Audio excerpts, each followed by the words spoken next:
Hi everyone, are we on? I've been nice to see you. It's a bit of a change of time. Maybe there might be a few more people on at 3 p.m. I had an appointment this morning, so I couldn't do the video, but I'm really excited to share one of my favorite drawing tools. Hi everyone, I'm Karen Frankel, and I'm here to get you all drawing and to tell you that it is a myth that you're either born able to do it or creative or not. So for all those people out there who think you're not creative, you can be. And yes, you are. You've only got to tap into it and play a little. So hopefully these watercolor pencils, sometimes called aquarelles, especially in Australia, are going to turn you on, just like they turned me on. So let's get to it, shall we? Hopefully you've downloaded the PDF that I sent to you. And if you're watching and you're not already on the list to get things like PDFs, please go to my website, www.karenfrankel.com, and click on Get Drawing and join us, join the community, and join our Facebook exclusive Get Drawing page. Okay, onto it. My trusty easel. Now, the pencils that I'm going to be using today, the brand that I'm going to be using today is called Albrecht Dürer, and it is Albrecht Dürer, and it is the Faber-Castell brand. And hello, hi Alex, nice to see you. Thanks for saying hello. So Faber-Castell make lots and lots of different qualities. And most of the companies that make these aquarelles make different qualities. So they make student quality, they make artist quality, they even sort of make different level of student quality. So Faber-Castell you've probably seen around. You've seen them in newsagents and at Officeworks and all sorts of places. If you find the ones in the red box, which are the cheapest, I am not a fan, even for kids. There doesn't seem to be very much pigment in the pencil, and you'll see what I'm talking about. I don't actually have any to demonstrate, don't have them anymore. So be careful when you're buying Faber-Castell that you're buying the range that you want. There is a mid-range Faber-Castell called, I don't remember what it's called actually. But the ones that I'm using, I highly recommend, and they are the Albrecht Dürer range. One of the reasons, actually two big reasons for using these, they have a much thicker shaft. So the amount of color that's in there is a lot more than you get in typical pencils. So you can see that those two, there you go, the orange one, the yellow one is fatter. They have tons and tons of pigment in there, and you can buy them individually, which is the best ever. So you do not have to buy a whole tin of them and then not use the white and not use the black and not use the garish apple green and all of that sort of thing. So you can choose what you want to buy. I have a set of 12 that I like. Mostly though, and for most of today's demonstration, I am going to be using the 6, which is your split primary color wheel.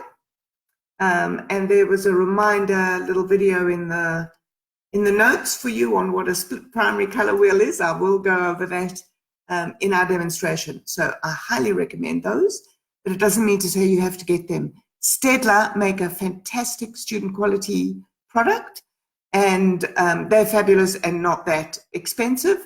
And the middle brand is Derwent, which you can get in lots of different places, and they're also fabulous quality. I could actually spend the whole section, the whole video, but I won't, on my feelings about all the different qualities. There are lots and lots of different kinds of aquarelles.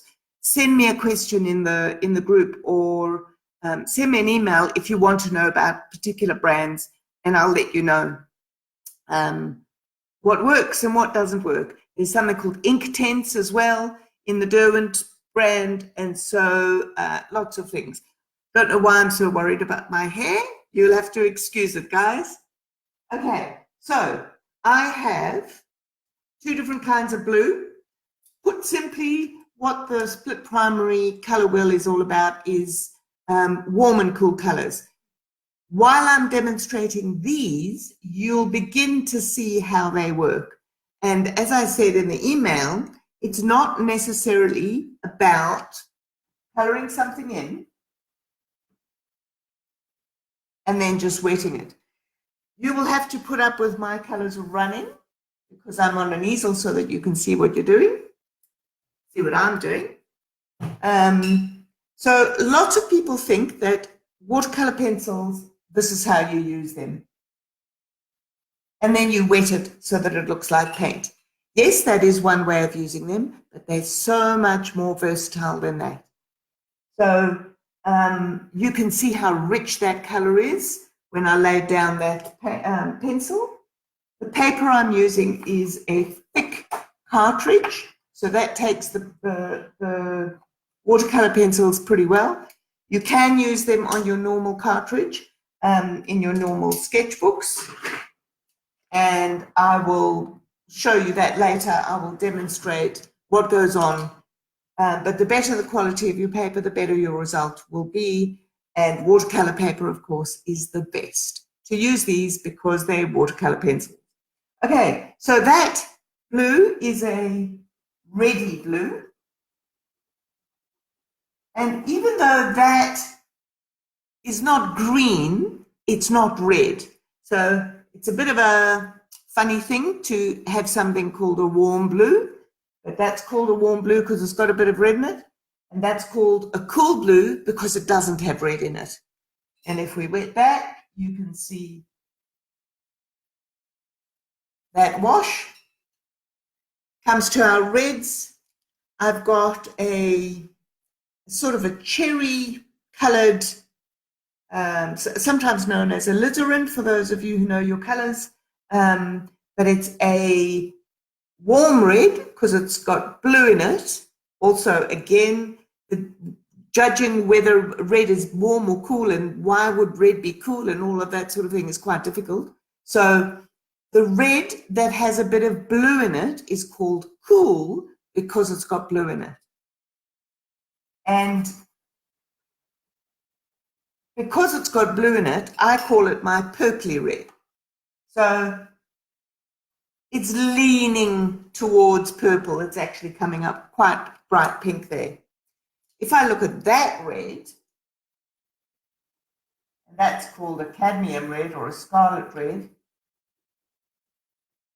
that's leaning towards orange. So that's your warm red because it doesn't have blue in it. It's pretty much that simple, but it's quite confusing. And if you haven't got one to compare to the other, then you'll have to just use your estimation skills, your observation skills, and think, is that a yellowy, orangey red, or is it a pinky, purpley red? And I'll show you why that matters in a sec. Last primary colors are yellow. So that yellow has got a reddish tinge to it, an orangey tinge to it, especially when you compare it to that yellow, which is like a lemon yellow. So that is our cool yellow because it does not have red in it. That's our warm yellow because it does have red in it, because it's closer to orangey. I still had a bit of orange, a bit of that red on my brush. Didn't clean it properly. Okay, why do we need to know those warms and cools? We don't really have to, but if you want to mix nice purples, for example, you need to mix a pinky red, a purpley red, with a purpley blue. And that will give you a good purple, or a fairly good purple, because it doesn't have any yellow in it.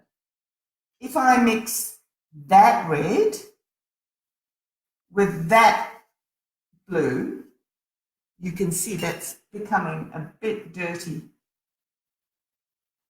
There's not enough blue in there, so I'll just add a little bit more in case you were thinking that. So the reason that's not really going to purple, it's going muddy, is because it's got some yellow in it, because that red had some yellow in it and that green had some yellow in it. Hello, Deb. Nice to see you on board. Glad you could make it at 3 p.m. Okay, I don't want to dwell too much on that because I want to get into how you can use these watercolor pencils. But you can see immediately what's happened with me putting those down. And what I'd like you to notice, I'll bring that a bit closer. I will post this below in the comments so that you can see, like I usually do. When you are drawing with this, you need to notice that the marks that you put on the paper don't all dissolve. So if I scrub and rub and scrub and rub, I can still see a residue of that line. You may not be able to see it from where you are. So a couple of things. You can color in and just wet it, but have a look at this luscious color when you drag it away from where you've drawn. So that's another way of using these watercolor pencils, is to take the color that you've put on the page and spread it further than the actual line that you've drawn. And you can see that this is a bit richer where you've wet it than where you've spread it out onto the white paper.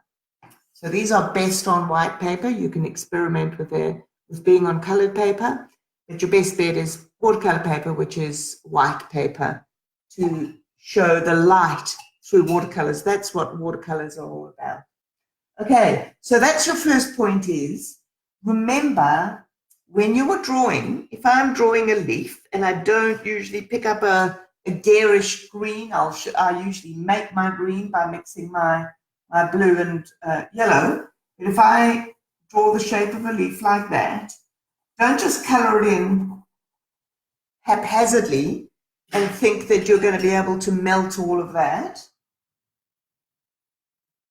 to paint it in. Okay, so you can still see the character of that. So it would look much better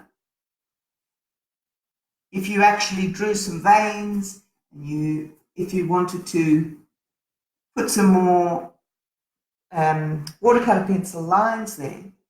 And that way the color will come off the lines that you've drawn, and you'll be able to see a leaf which is much more attractive than that one where you've got your lines showing. So first couple of things. Remember that you can see the lines, not all of the pencil rubs away when you add water, and that you can move the pigment out into the white area as well. Now, I've automatically put an outline on those leaves. You can, of course, you don't have to put an outline on. I can color in a little bit of leaf, drag it out, and not have an outline. So you don't always have to outline, and in fact, you don't ever have to outline if you don't want to. Many people ask me about drawing with pencil first. Yes, lots of people draw with pencil first. You can draw with pen first. You can use this. You can use the watercolor pencils for lots of things. So what am I drawing? Let's draw our pear that I usually draw. Okay, so you can draw with pencil, and unless it is a water-soluble pencil, it's not going to run. And I will show you. Let's put some green on there. This time, let's mix our watercolor pencils. And this is when you really start having fun. It's all very well putting down just one color, but look how interesting it starts to be. So there's a blue pear so far. Let's add some yellow.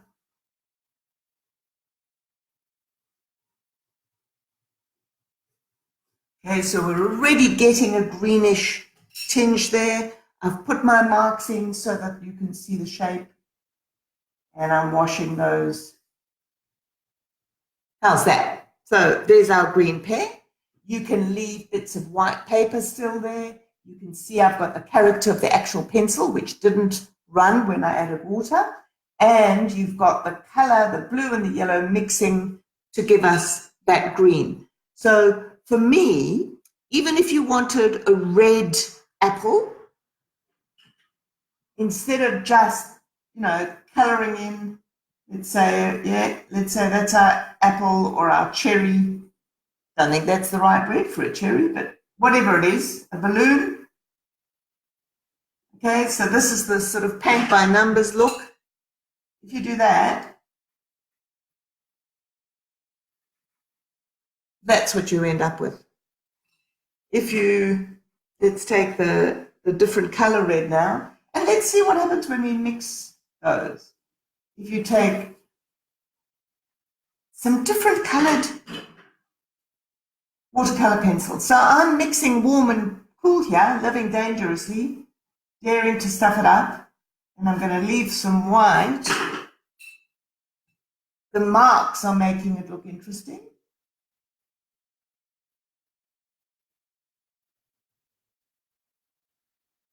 And I'm going to leave a little highlight there. So how's that cherry? So even if you're not mixing a secondary color like green from blue and yellow, use different colored pencils to give you beautiful effects. So if you wanted to add a dark shadow onto that cherry, now here's an important lesson. I've already wet that. And typically it's not a good idea because the pigment in the pencil doesn't take very well to the paper. It's not a good idea to go back into the wet, especially if you haven't got good quality paper. This will not work on your general cartridge paper because it'll tear a hole in it because the paper's wet. But what I'm doing is I'm risking it. Let's see what's happening. It's coming through. No, it's thick enough paper, so it's not coming through. So I'm adding a bit of purple there to get a shadow on the opposite side of where I've got the highlight. And I can drag a shadow out like that. So that's much more interesting than our little red blob.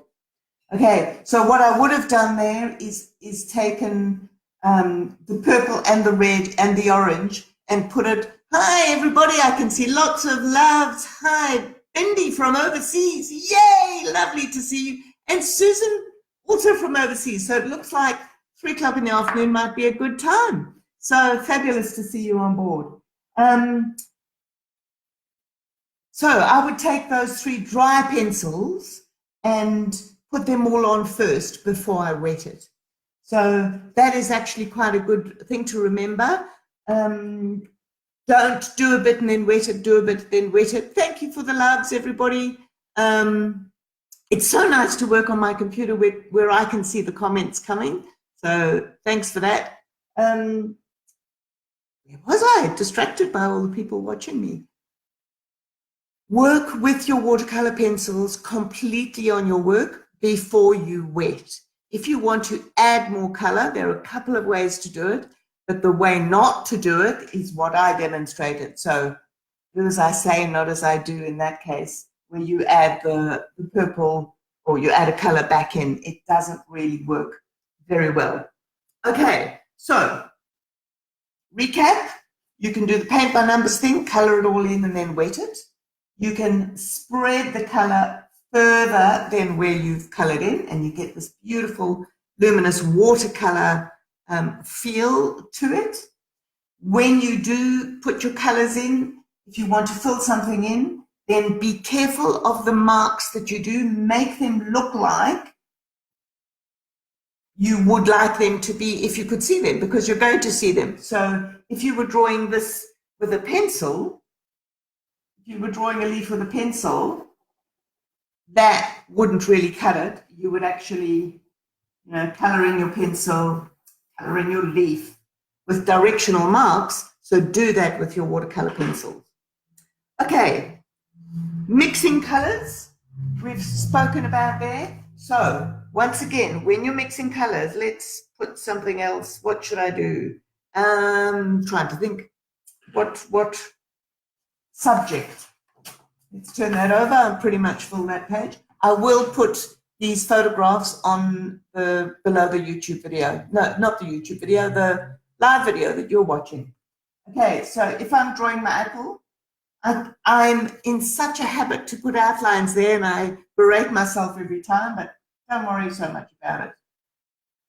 And so here's my apple, and this one's going to be a gala apple, and it's going to have red and yellow marks on it. So you can see I am using this as a proper drawing tool, not just a coloring in tool. I'm then going to get my yellow, and I'm going to put some yellow in. So I'm not necessarily putting it exactly where I had my red.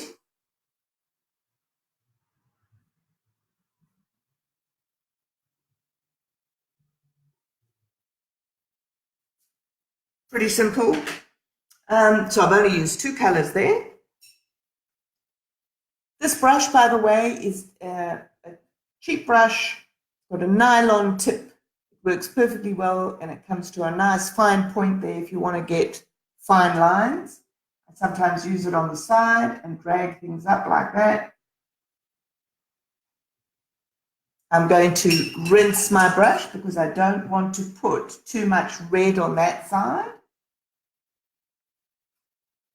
And I quite like leaving some marks showing and some white paper showing. So watercolor pencils are not about coloring them in to look like paint always. The character of them is absolutely quite delightful, so use it. Okay, there's my funny looking apple with my 2 colors blending. Now you may have noticed that I'm using as few strokes as possible because I don't want it to blend too much and blend it to mud. So if I was going to say I don't want to mess that one up. So I'll quickly put some marks there and some marks there. I think that's a different color yellow. It doesn't matter. Try not to, when you're wetting these, scrub, because the more you go up and down, first of all, the more you destroy the paper. So you'll start getting the paper roughening up. And second of all, you will mix your colors so much that you get left with, it's not particularly muddy because the 2 colors that I've used are quite nice, but it's not nearly as attractive as that. So practice just wetting it gently and don't have your brush too dry. So the pigment in the watercolor pencils needs water to dissolve, so you get these luscious colors. Okay, what's next? Next trick is only works on strong paper. You can do it delicately, I guess, on not such strong paper. Actually, I will show you. So that's an A5 little visual diary, kind of a sketch diary, and I can already see my test pieces are coming through the paper. So you can see that the thickness of that paper, that looks like 2 pages. You can see the difference there, how thick the one is and how thin the other is. For this, I actually do something that the manufacturers don't recommend. There's my jar of water with my trusty bottle in. I'm going to dip that in so that the point has got wet. And I'm going to draw on there. I suppose I should have drawn with it dry first. What I'm getting is a very, well, excuse me, it's a very gluggy, thick line. And I like that line. I'm going to have to draw another one. because it gives you some really nice intensity. So that's a dry line and that's a wet line. So if you want to add some beautiful lines to your work, you're doing trees and you've done lots of nice color foliage, and then you're adding some thick, you can see how dipping it in the water will give you a nice thick line. So that's a way you can do it.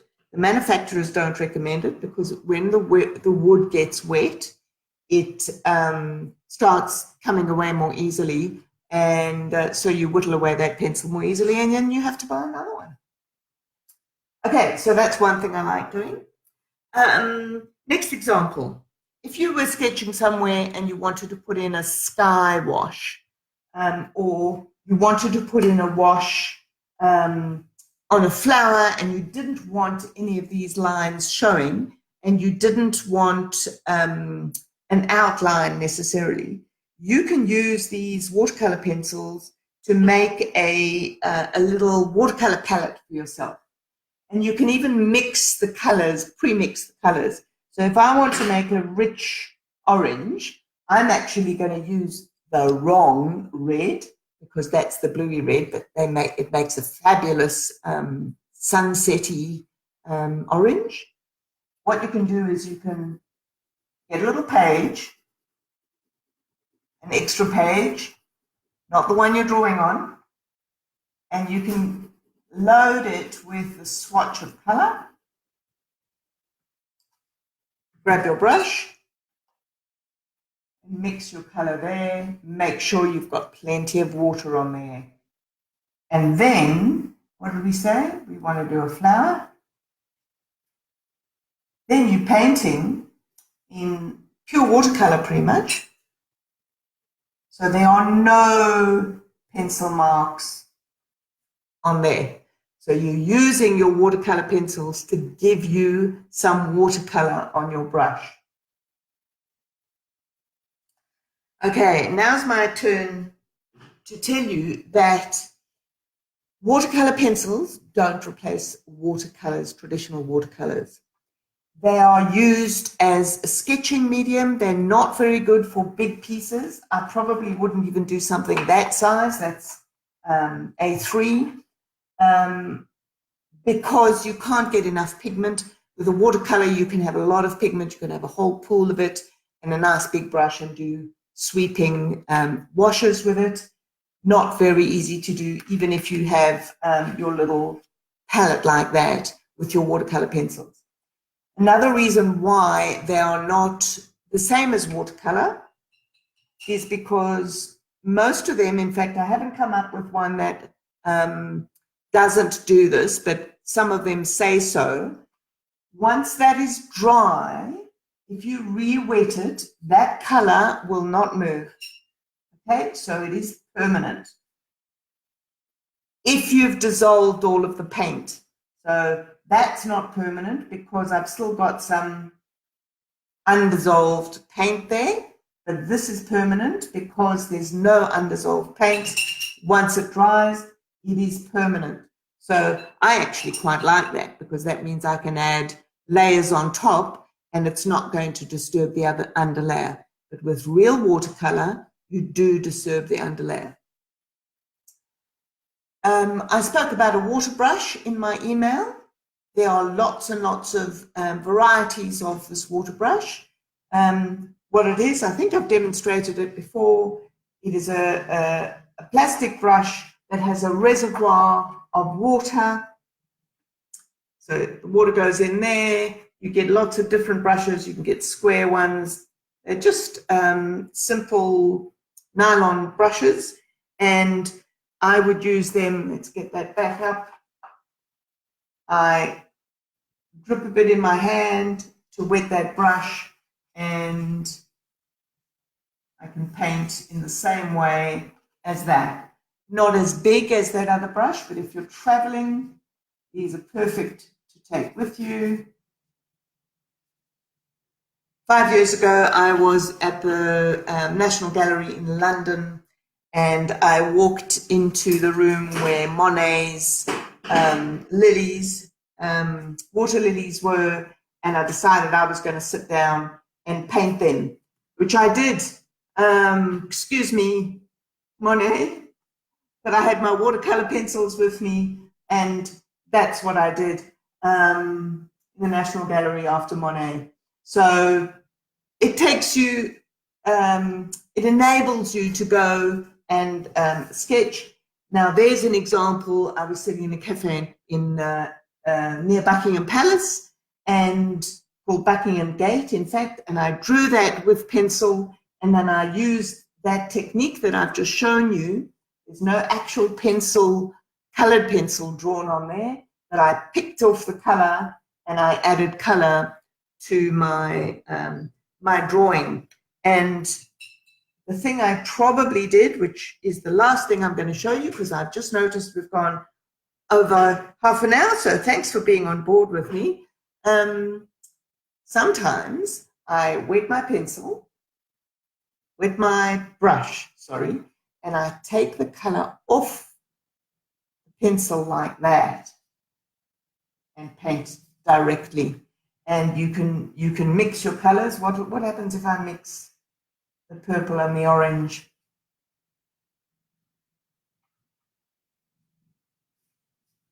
So you can see that line of purple there, it dried pretty quickly, and so I can't spread that further, but I don't mind.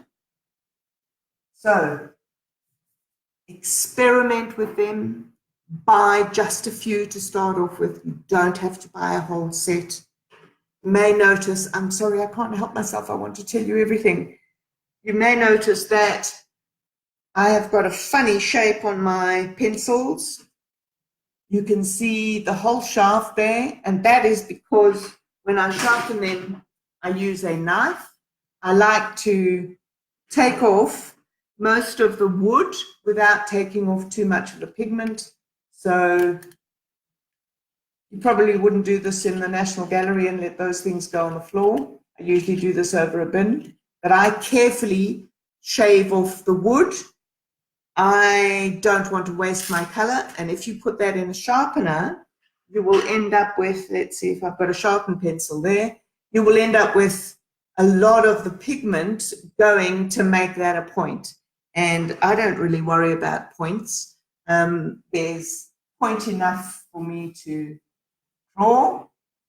Once this is dry, then you can come back in. So that was our one that I painted from that swash.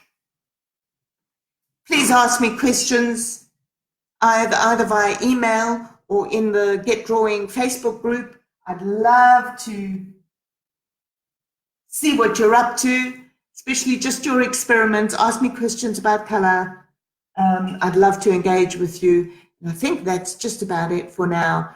Hope to see you back next week. We'll be back to our 10 a.m. slot, although I'm kind of liking having some international visitors. So I might do it at 3 p.m., but I'll let you know beforehand.